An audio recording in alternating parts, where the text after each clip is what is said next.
Apa kabar pemirsa TVR Parlemen dimanapun Anda berada, berjumpa lagi dalam program TVR 17 bersama saya Alfa Rizky. Dan pemirsa, tepat pukul 17 waktu Indonesia Barat kami hadirkan kepada Anda sejumlah informasi paling baru dan menarik seputar kinerja dan kegiatan DPR RI yang telah disajikan oleh redaksi TVR Parlemen. Pemirsa TVR Parlemen, inilah TVR 17 selengkapnya.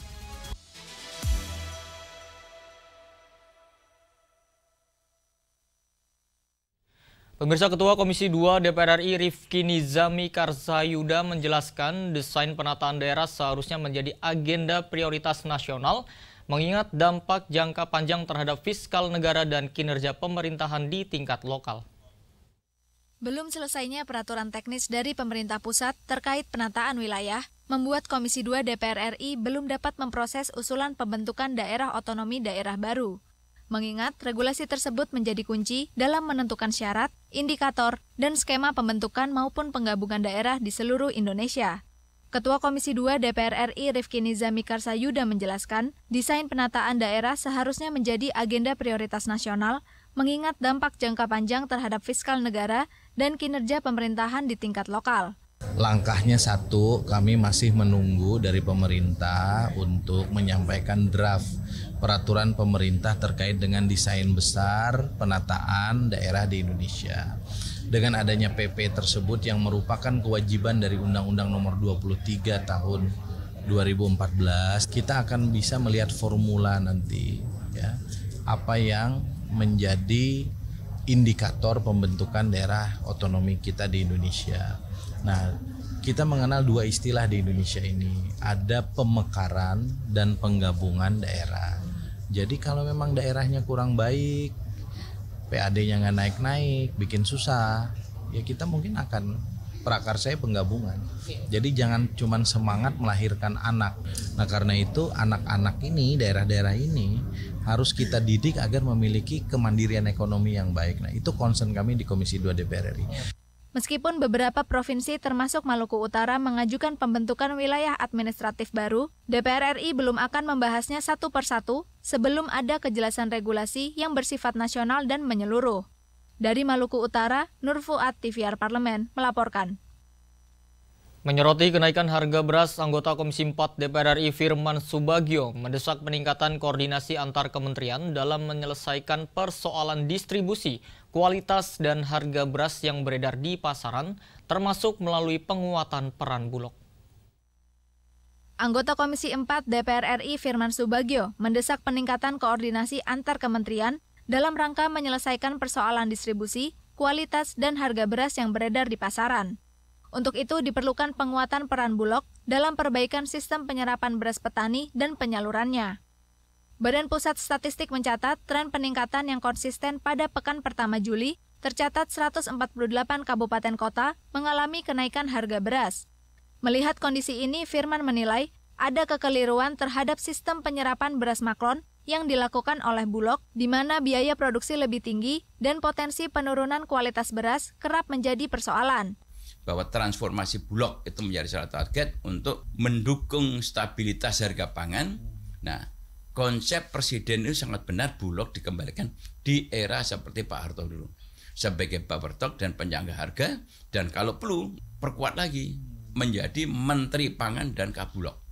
Sehingga menyangkut masalah gizi, menyangkut masalah yang lain-lainnya, itu nanti bisa dikoordinasikan dan Bulognya itu sebagai pelaksana di dalam lapangannya. Jadi sebagai regulator yang kementeriannya, Bulognya sebagai. Kenapa itu harus dilakukan? Karena sandang papan pangan itu adalah amanat konstitusi, harus tersedia oleh negara. Diketahui, zona 1 yang meliputi wilayah Jawa, Bali, Lampung, Sumatera Selatan, Nusa Tenggara Barat, dan Sulawesi mencatat kenaikan rata-rata harga beras sebesar 2,29%, menjadi Rp14.536 per kilogram. Hilman dan Fajar, TVR Parlemen, melaporkan.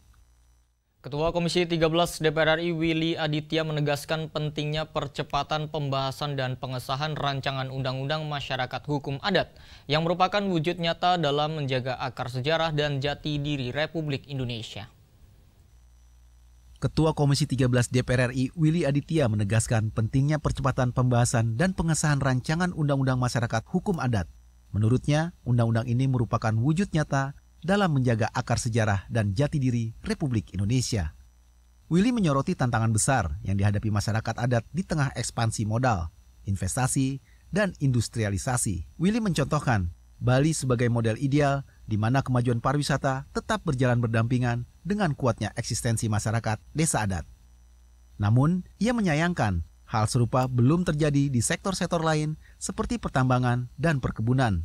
Kita ingin semua basisnya equal right saja. Kita bisa belajar dari Bali yang mengalami pariwisata yang maju, tapi desa adatnya kuat sekali. Nah, ini kan di pariwisata bisa berlaku relasi seperti ini dan kita belajar.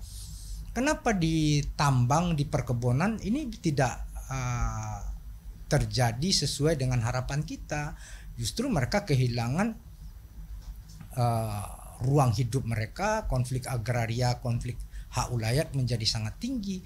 Dan yang paling fenomenal adalah laporan UNESCO, kita kehilangan 2 bahasa daerah kita per tahun. Ya. Itu sebuah proses yang sangat mengancam sekali. Willy juga menekankan perlunya pengakuan lebih bagi masyarakat adat yang kerap terhambat oleh banyaknya tumpang tindih regulasi dari berbagai kementerian dan lembaga, dan berharap rancangan Undang-Undang Masyarakat Hukum Adat bisa disahkan dan dinikmati oleh masyarakat adat di seluruh wilayah Indonesia. Fajar Ilhami dan Hilman, TVR Parlemen melaporkan. Kemiskinan bukan hanya sekedar kekurangan materi, namun juga soal terbatasnya akses, terutama akses terhadap pendidikan.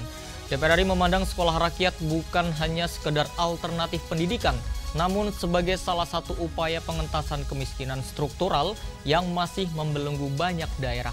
Bagaimana tanggapan DPR RI terhadap situasi ini? Simak informasi selengkapnya tetaplah di TVR 17.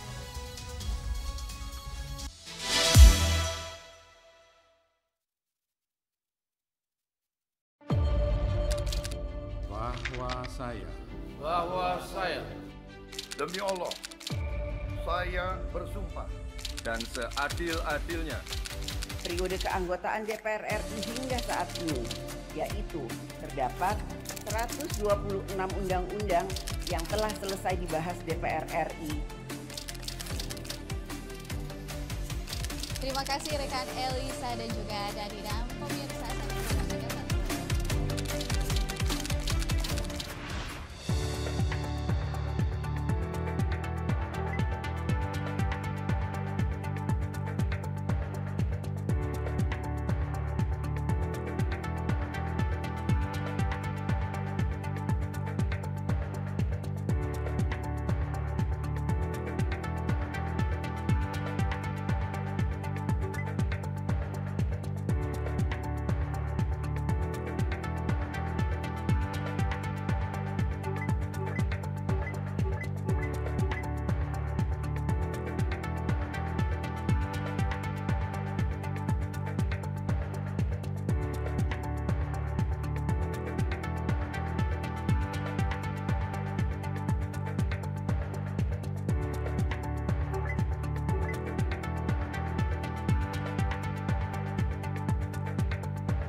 Anda kembali di TVR 17, pemirsa. Sekolah Rakyat merupakan salah satu program kerja gagasan Presiden Prabowo Subianto yang ditujukan untuk masyarakat kurang mampu agar berperan signifikan di dalam masyarakat untuk mewujudkan cita-cita Indonesia Emas di masa depan.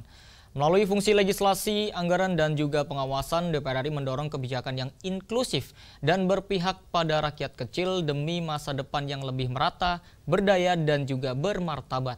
Sekolah Rakyat merupakan bukti bahwa perubahan dapat dimulai dari akar rumput.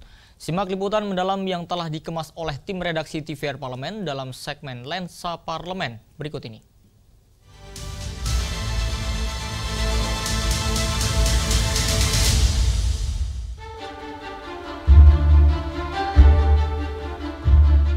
Pemerintahan Presiden Prabowo berencana meluncurkan program pendidikan baru bernama Sekolah Rakyat pada tahun ajaran 2025-2026. Program pendidikan gratis ini berkonsep asrama 12 tahun yang diperuntukkan kepada masyarakat miskin dan miskin ekstrim. Artinya, Sekolah Rakyat mencakup jenjang pendidikan sekolah dasar, menengah pertama, hingga menengah atas.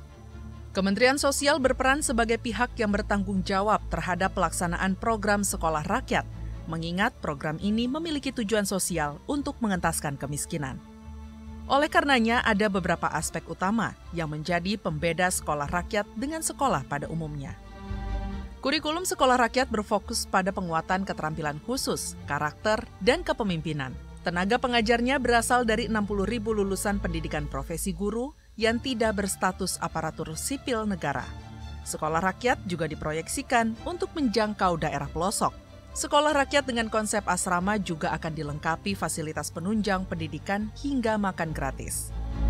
Anggota Komisi 8 DPR RI Ahmad meyakini program ini dapat menjadi kunci untuk merubah masa depan dan kehidupan seseorang, dengan catatan jika terlaksana secara tepat. Maka dari itu, sistem yang dibangun dalam pelaksanaan Sekolah Rakyat harus jelas dengan melibatkan berbagai lembaga terkait. Ini kan dalam rangka membentuk karakter sebetulnya. Sekolah yang berkarakter. Jadi diharapkan anak-anak yang di asrama itu selama 12 tahun akan mengkarakter jati diri Indonesia. Kenapa? Karena mereka tidak dipengaruhi oleh lingkungan luarnya. Mereka selama 12 tahun dididik, digembleng, dan seterusnya. Sehingga kita harapkan nanti sekolah ini betul-betul melahirkan anak-anak kita calon-calon pemimpin bangsa. Karena 12 tahun dia dididik, disiplin, diatur makannya, dan seterusnya. Sistemnya yang perlu kita bangun dengan melibatkan berbagai komponen itu tadi, lembaga ini, kita harapkan nanti anak-anak kita yang miskin, yang kita harapkan nanti merubah. Karena pendidikan itu adalah salah satu merubah kehidupan kita. Harapan kita kan pendidikan itu kan lebih baik, lebih cerah. Kementerian Sosial akan membangun 100 titik sekolah rakyat pada tahun ini. Program ini menargetkan daya tampung hingga 1.000 siswa per sekolah dengan skema pembangunan 2 tahap. Anggaran pembangunannya diperkirakan mencapai 2,3 triliun rupiah. Dengan anggaran sebanyak itu, program ini diharapkan dapat menjangkau anak-anak dari keluarga miskin ekstrim yang putus sekolah.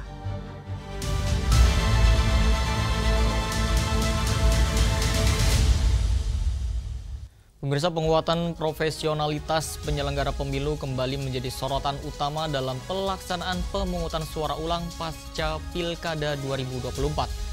Dalam proses demokrasi yang krusial ini, integritas dan kapabilitas para penyelenggara menjadi penentu utama kualitas pemilu yang adil, jujur, dan juga transparan. Pemirsa, informasi selengkapnya tetaplah di TVR 17.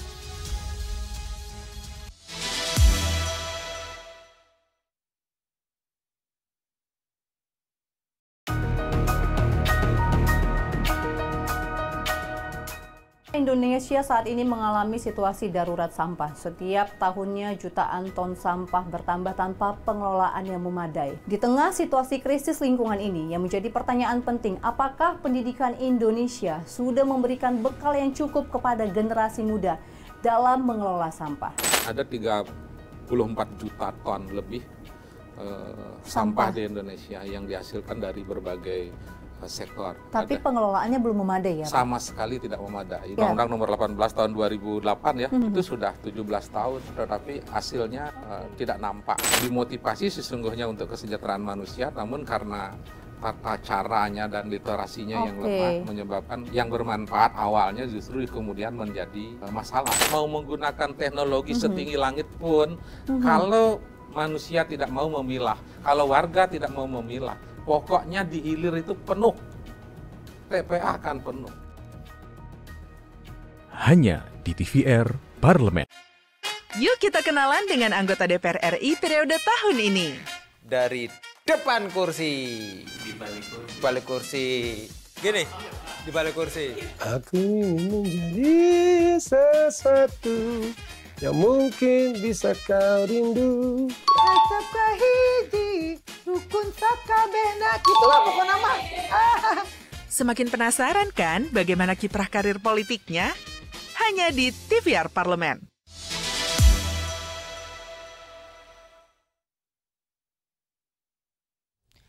Pemirsa, dalam waktu dekat ini terdapat 3 daerah yang dijadwalkan menggelar pemungutan suara ulang pada 6 Agustus 2025, yaitu Provinsi Papua, Kabupaten Bovendigul, dan Kabupaten Barito Utara.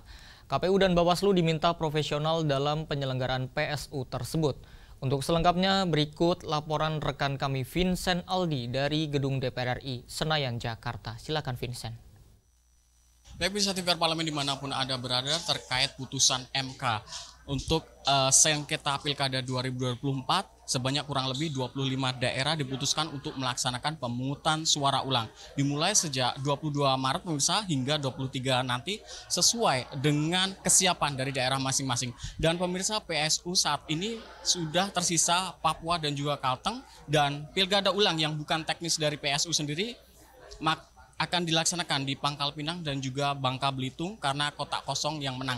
Nah pemirsa, lantas bagaimana dari kesiapan pemerintah untuk mempersiapkan dari PSU ini, dan kita telah bergabung bersama salah satu anggota Komisi 2 DPR RI yaitu Bapak Ahmad Heriawan dari fraksi PKS. Bapak, berdasarkan hasil pembicaraan dengan pemerintah terkait persiapan PSU tersebut seperti apa Pak sejauh ini? Ya, saya melihat berdasarkan penjelasan dari Kementerian Dalam Negeri oleh Wakil Menteri Dalam Negeri, kemudian KPU oleh KPU dan Bawaslu serta DKPP, pilkada ulang untuk tempat yang kota kosong yang menang ya, yaitu di Kota Pangkal Pinang, di Kabupaten Bangka itu sudah siap untuk dilaksanakan. Pada saat yang sama juga PSU di Provinsi Papua, kemudian Bovendigul, dan di Barito Utara juga sudah siap untuk dilaksanakan. Kita percaya kalau penyelenggara KPU Bawaslu sudah siap menyelenggarakan tersebut. Pak, antisipasi apabila terjadi hal yang tidak inginkan, misalnya Pak, kalau ada kerusuhan seperti apa Pak? Ya, antisipasinya tentu kan penyelenggara pemilu, KPU dan kemudian Bawaslu kan disertai dengan perangkatnya kan, juga ada pengamanan juga kan dari TNI dan Polri. Insya Allah saya kira kita sudah menjadi negara yang demokratis, yang dewasa, ya beragam persoalan sudah kita hadapi, sudah kita lewati, apalagi ini peristiwanya peristiwa pemilihan ulang di daerah atau pemungutan suara di daerah. Insya Allah kita percaya Bawaslu KPU akan bisa melaksanakan dengan baik, dan tadi dari paparannya sudah sangat siap. Yang jelas hal-hal seperti ini harus diantisipasi di masa depan, bukan sekarang ya. Di masa depan yaitu bagaimana supaya verifikasi di KPU itu berjalan dengan bagus, tidak ada multitafsir, urusan persyaratan calon, urusan masa jabatan dan lain-lain jelas, ya urusan sanksi terhadap penggelembungan suara, sanksi terhadap beragam urusan dari awal sudah diantisipasi untuk supaya tidak ada PSU lagi, supaya tidak ada pemilihan ulang lagi, karena PSU dan pemilihan ulang tersebut kan diawali dengan pelanggaran di lapangan. Nah, karena itu ketika nanti PSU itu KPU dan Bawaslu semakin profesional, semakin bagus dalam melaksanakan pemilu, ya insya Allah PSU nggak akan terjadi lagi. Jadi ke depan yang perlu kita tekankan adalah bagaimana kita menghadirkan KPU dan Bawaslu yang yang lebih profesional. Bagaimana kita menghadirkan Bawaslu dan KPU yang lebih profesional, itu yang harus kita lakukan ke depan. Kalau sekarang kita dorong apa yang ada saat ini, KPU yang saat ini sedang existing dan Bawaslu yang existing untuk segera menyelesaikan PSU dan pemilihan ulang di beberapa tempat yang saya sebutkan tadi untuk terlaksana dengan baik, sehingga inilah yang terakhir. Pak, bagaimana DPR RI menanggapi maraknya laporan dari pelanggaran pemilu yang menyebabkan PSU terjadi, Pak? Ya, kembali ke profesionalisme para penyelenggara ya. Kalau para penyelenggara pemilu itu bertindak profesional, insya Allah hal-hal seperti ini tidak terjadi. Nah, ada sosialisasi sejak awal bahwa ini boleh, ini tidak boleh, dan kemudian ada pengawasan, ada tindakan, ada efek jera. Itu yang harus dilakukan ya ke depan.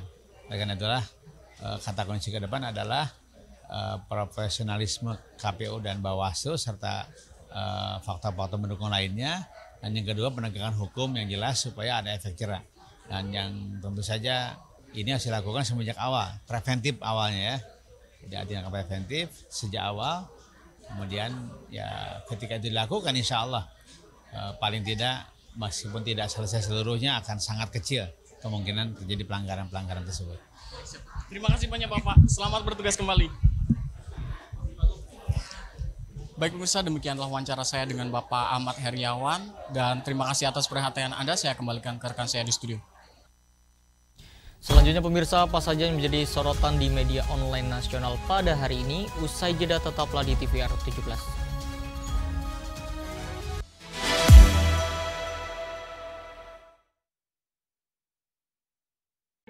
Selamat datang di Biro Pemberitaan Parlemen. Anda memasuki kawasan zona integritas menuju wilayah bebas dari korupsi atau WBK dan wilayah birokrasi bersih dan melayani atau WBBM.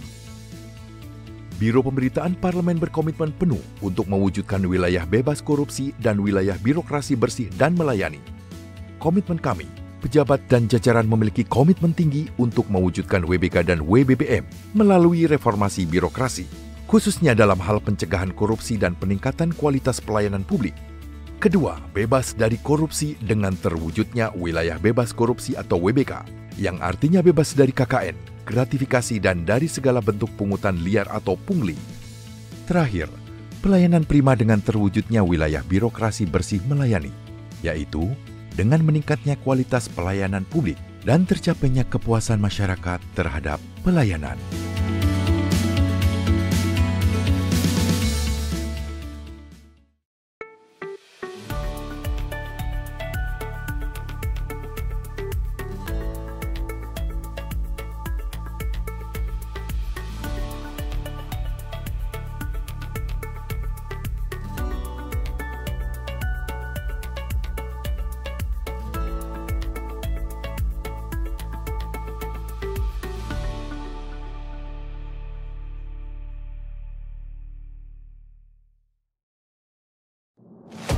Bapak Ibu ini kan orang-orang pintar setahunya saya di Kemendikbud. Ya, hakim yang memutuskan vonis bebas mereka sakit semua. Kalau memang ada yang terlibat, langsung pecat Pak, langsung beri sanksi. Usulkan.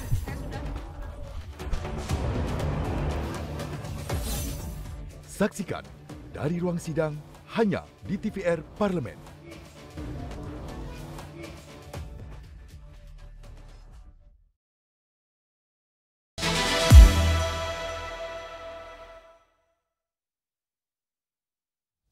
Kembali di TVR 17, kali ini kita masuk ke segmen media online nasional. Mari kita simak isu apa saja yang menjadi sorotan media serta tanggapan dari sejumlah anggota Dewan. Bersama rekan kami Rini Reski. Silakan Rini.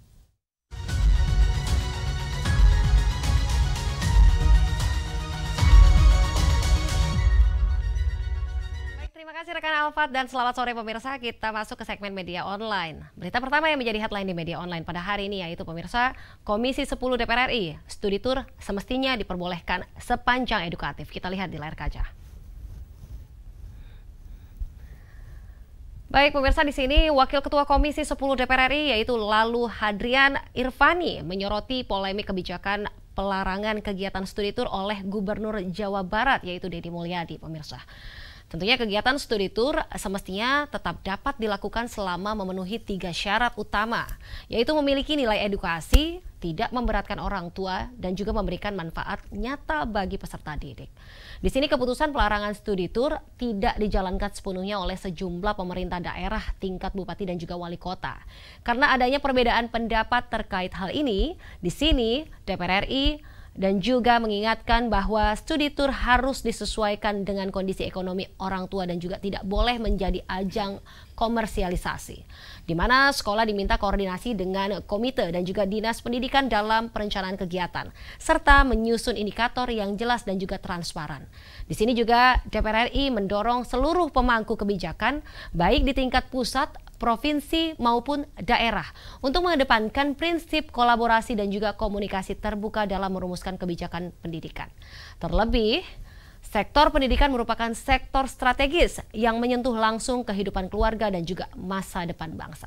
Kita beralih ke berita selanjutnya yang juga menjadi headline di media online pada hari ini, yaitu Andre Rosiade menegaskan peran strategis Danantara di Simposium Mahasiswa Republik Indonesia yang ada di Jepang. Kita lihat kembali di layar kaca. Baik pemirsa, pada acara ASIGN 2025, The 8th Annual Scientific Symposium of Indonesian Collegians di Jepang, Wakil Ketua Komisi 6 DPR RI yaitu Andre Rosiade menekankan pentingnya peran Danantara sebagai badan pengelola investasi guna mempercepat pertumbuhan ekonomi nasional dan juga menciptakan peluang kerja bagi generasi muda Indonesia. Tentunya Danantara akan menjadi mitra strategis Komisi 6 dan juga Komisi 11 DPR RI.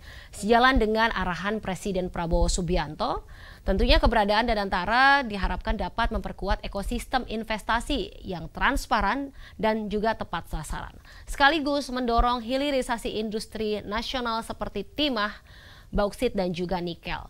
Tentunya mahasiswa Indonesia yang berada di luar negeri dinilai memiliki peran penting sebagai agen perubahan yang mampu membawa inovasi dan juga investasi ke tanah air. Karena itu, para mahasiswa di sini para mahasiswa memahami isu-isu strategis nasional serta aktif berkontribusi dalam membangun kolaborasi global melalui jejaring profesional riset dan juga bisnis. Baik, itu tadi headline di media online pada hari ini yang saya sampaikan terkait dengan Komisi 10 DPR RI. Studi tur semestinya diperbolehkan sepanjang edukatif, serta Andre Rosiade menegaskan peran strategis Danantara di Simposium Mahasiswa yang berada di Jepang. Sekian dari saya, Rini Reski. Kembali ke rekan Alfa. Terima kasih, selamat sore.